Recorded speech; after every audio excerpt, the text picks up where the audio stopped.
सबसे पहले आपका स्वागत है। सर सर क्या कहना चाहेंगे, आज नया प्रोजेक्ट आपका आया है, कोई क्या है उसके बारे में अगर बात करें? सर नया प्रोजेक्ट आ रहा है मेरा। सबसे पहले तो नया प्रोडक्शन हाउस खोला है मैंने, वॉल्यूम अप के नाम से। और उसमें हम पहला अपना म्यूज़िक वीडियो बना रहे हैं। उसका नाम है गाने का हारा नहीं।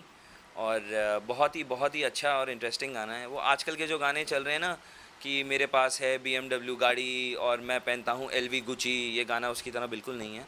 बड़ा मीनिंगफुल सॉन्ग है।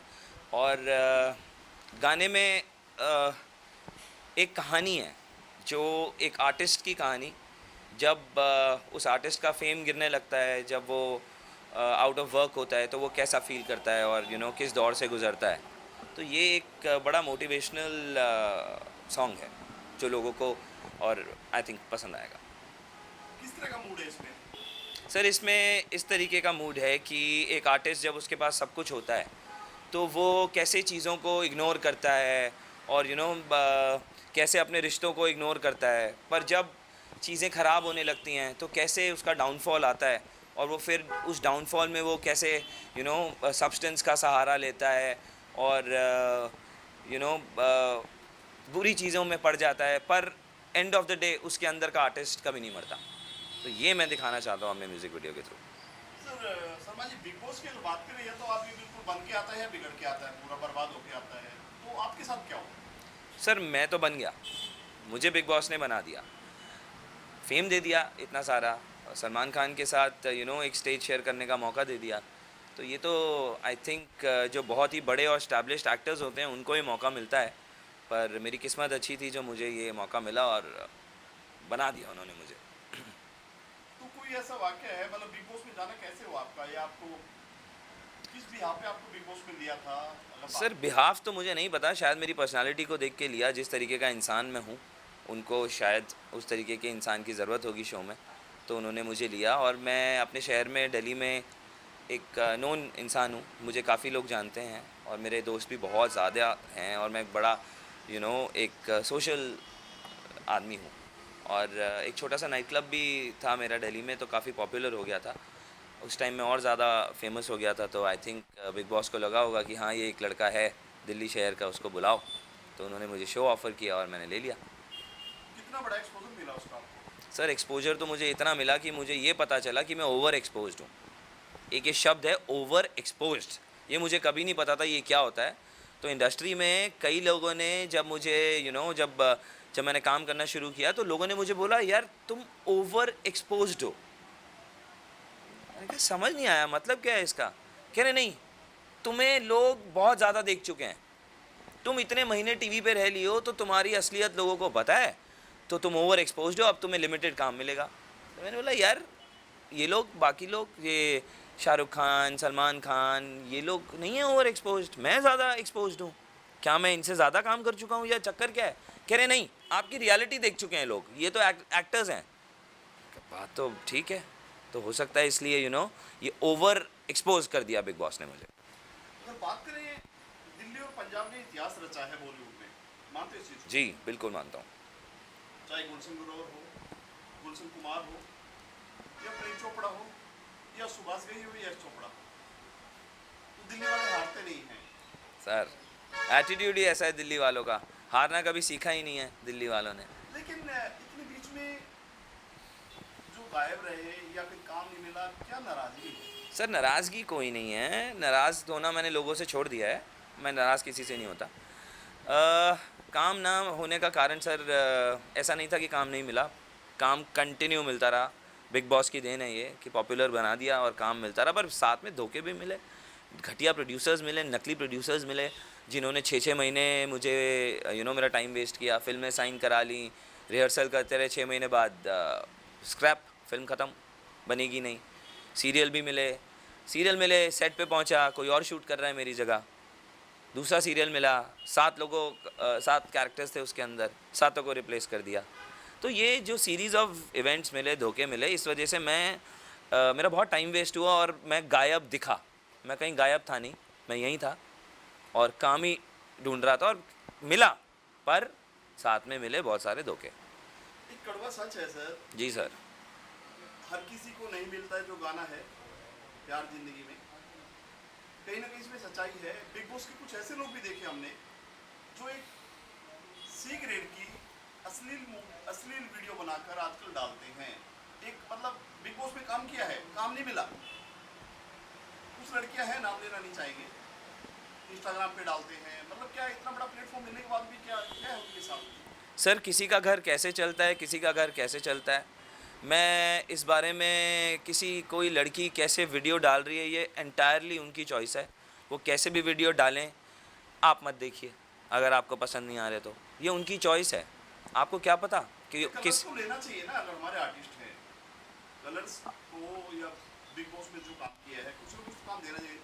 इसमें भी एक लॉबी, आप मानते हैं इस चीज़ को? सर बिल्कुल है, बिल्कुल है। मैं कलर्स का प्रोडक्ट हूँ, मुझे कलर्स काम नहीं देता।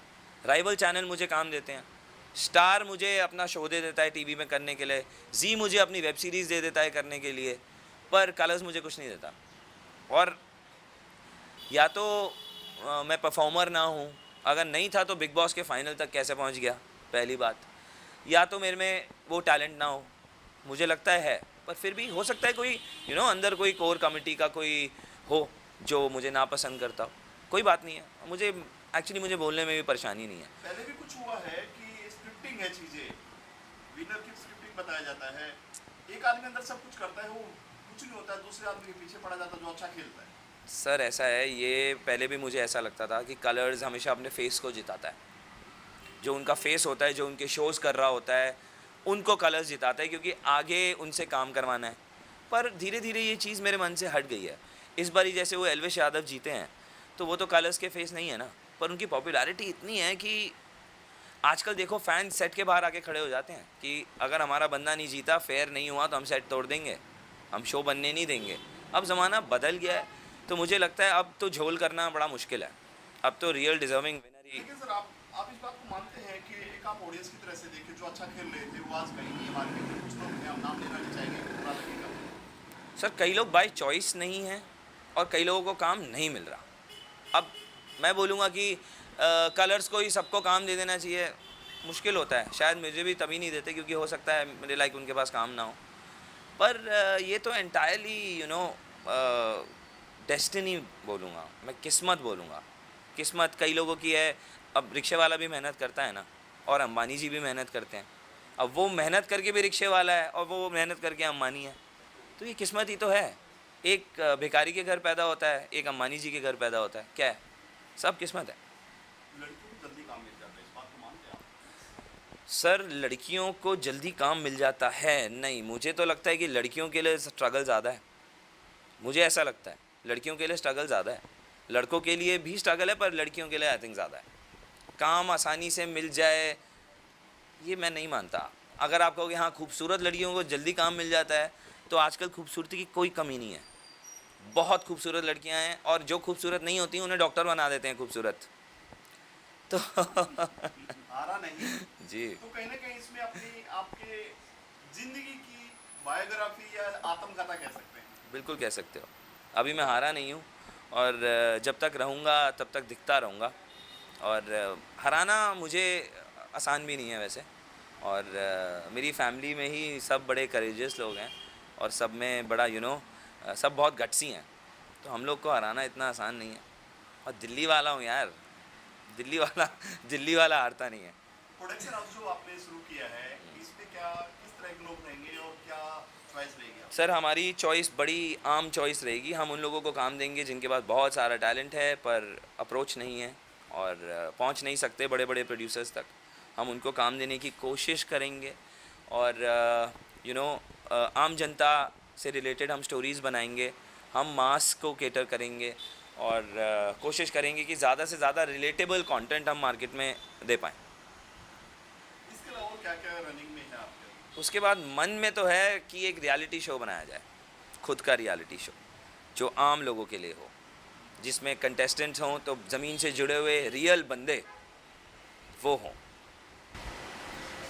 सर आपको कभी ऐसा लगा कि मेरी पर्सनैलिटी इतनी है, मुझे बड़ी फिल्में मिलनी चाहिए, कभी ऐसा दिल में आया कि मतलब मेरे साथ में अन्याय किया जा रहा है?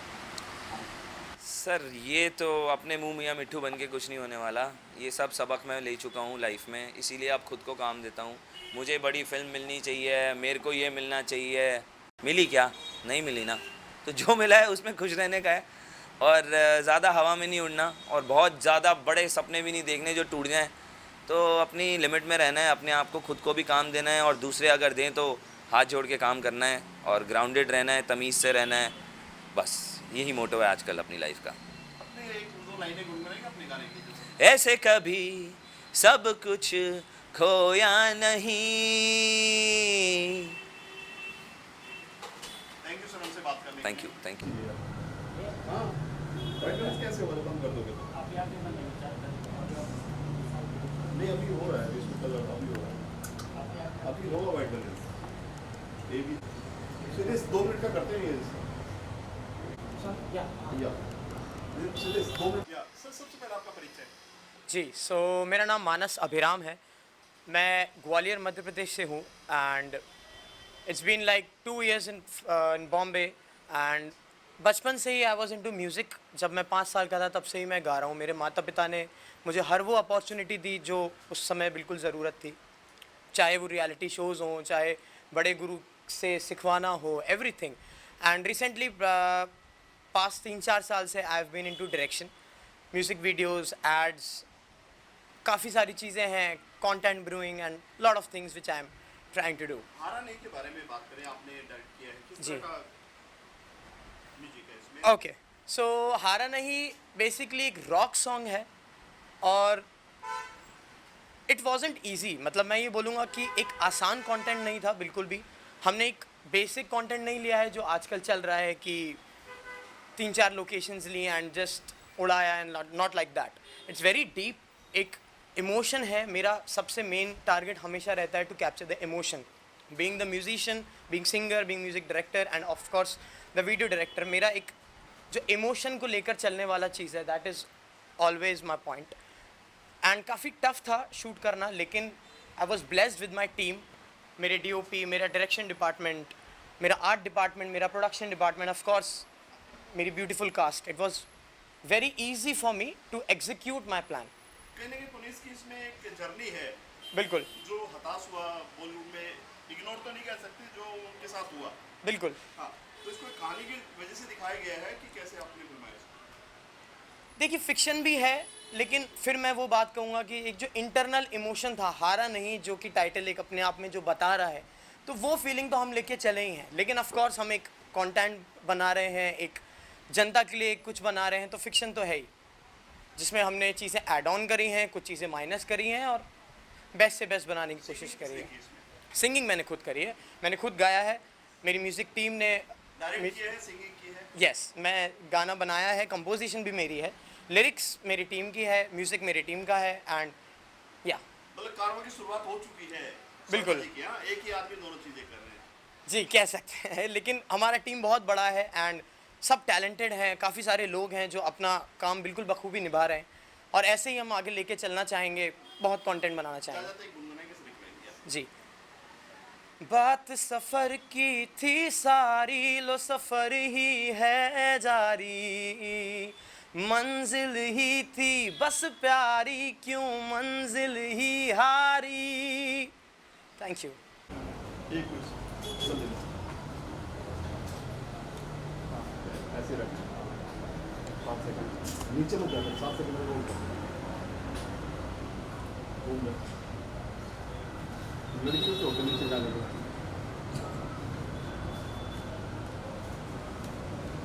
ये ऐसे होते हैं, ये है ना।